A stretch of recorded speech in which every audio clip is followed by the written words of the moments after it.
Hey everyone, so it's been a while since I made a guitar tutorial using my voice, and you might be wondering why. I didn't feel like it. So I hope that answers all your questions. So I'm about to show you this cool tuning. It's called Drop D High E, and you might be thinking, oh, drop D?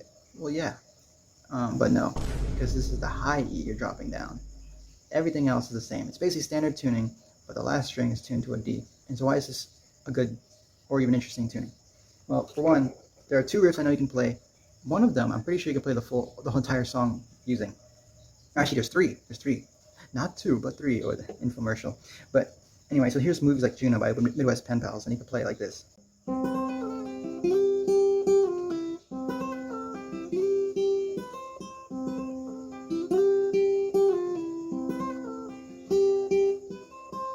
then another one you can play is Pallet by Free Throw, one of my favorite songs ever. It goes like...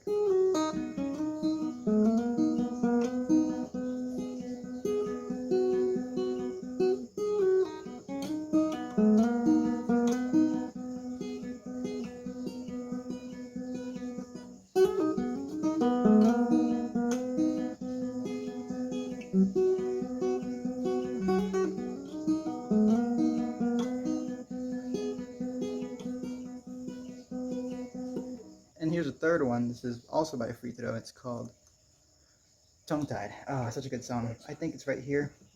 Oh, by the way, little disclaimer, my guitar's half a step down, so if you were in standard tuning, you wouldn't put this one on the 7th, you'd put it on the 6th.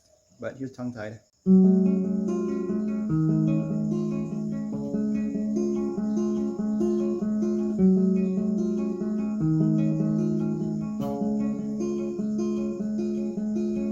And then the part where it goes.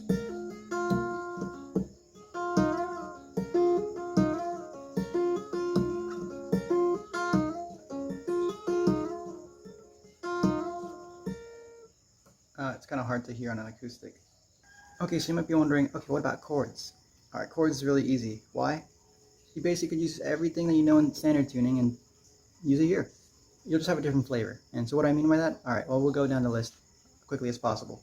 So with the E major 7, no, not E major 7, just the E major shape, you're going to get this. And what it's going to turn into is E7. Now what gives it the 7th is that high E.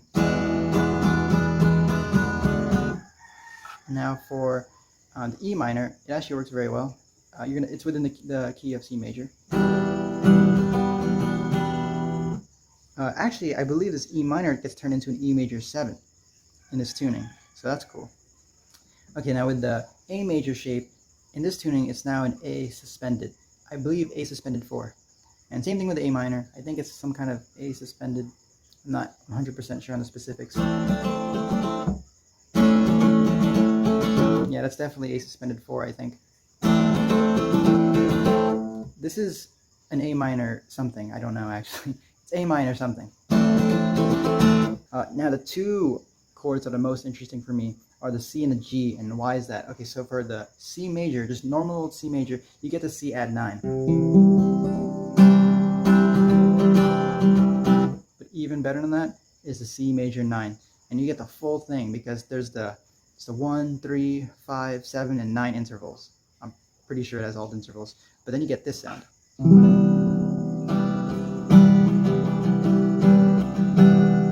It's probably my favorite chord ever. And then if you were to do the C add 9 like you would do in standard tuning, it doesn't really sound any different. It sounds slightly more bright though because these two strings are the same note. Alright, now moving on to G. Cool thing is, normally in the standard tuning, you'd have to put that third finger here, or if you want to do it this way, you do it with your pinky. But in this one, you just need 2 fingers, either this way, with your index and middle, or your middle and ring, and it's just like this.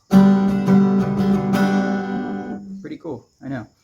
And then if you want G sus4, right here. I really like that chord too.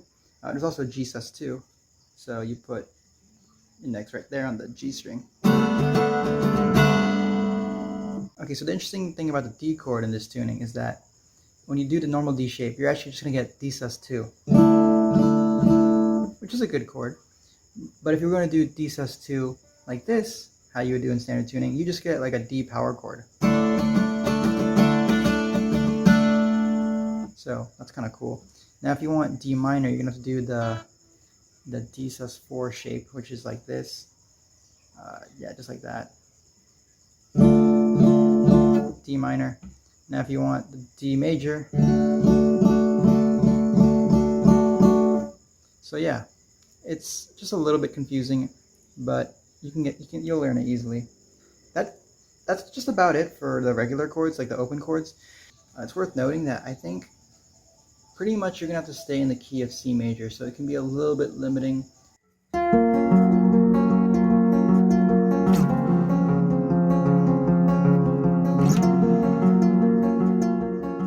But the main strength of this tuning isn't really the riffs that you can learn. I mean, I'm sure there are some other free throw songs and other bands like Juno and Pallet where you can learn some of the riffs in this tuning. But I just like to experiment with these top 4 strings and then do like some pull-offs, hammer-ons, like twinkly riffage, you know? Okay, so for these 4 strings, generally I'm going to be trying to tap or slide or whatever to either frets 2, 4, 5, 7, or 9. And that goes for the E, the G, and the D strings right here. For the B, it's slightly different. It's going to be 1, 3, 5, 6, 8. Okay, so here's the different riff that I came up with like the other night. I think it goes something like this. I'm focusing kind of like right here on the 4 and the 5 and the G, and then I'm doing this hammer-on pull off the 5th and 7th on the high E, and this is what it sounds like. Ready?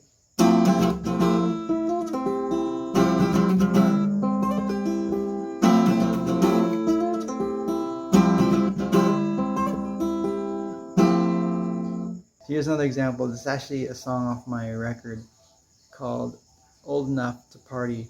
It's going to be on my album Words Left Unsaid. I know, shameless self-promo. I'll put a link in the description when it releases because it's not out yet, but it will be. Anyway.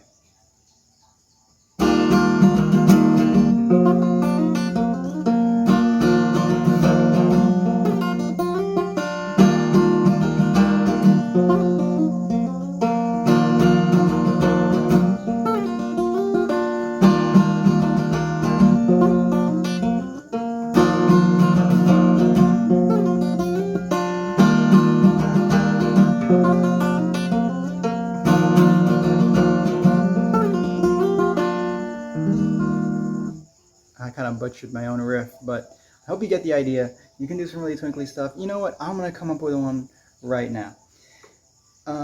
So what I recommend is you just have a capo. I definitely recommend that, because if you're going to be playing it bare bones, I mean, you can make it sound twinkly, but it'll sound a little bit too deep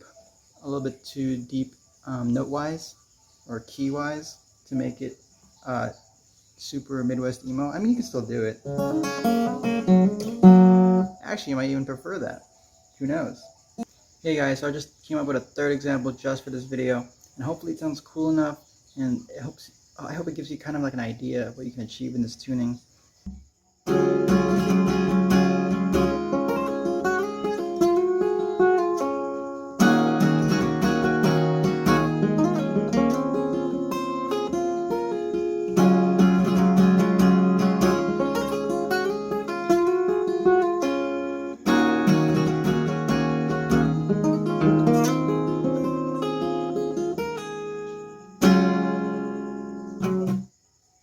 Okay, that was super messy, I know.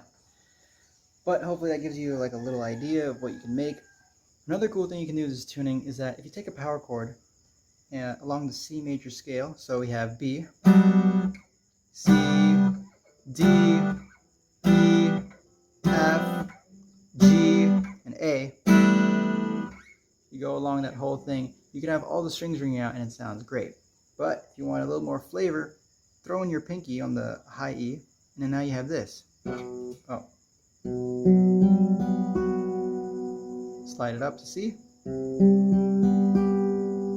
D,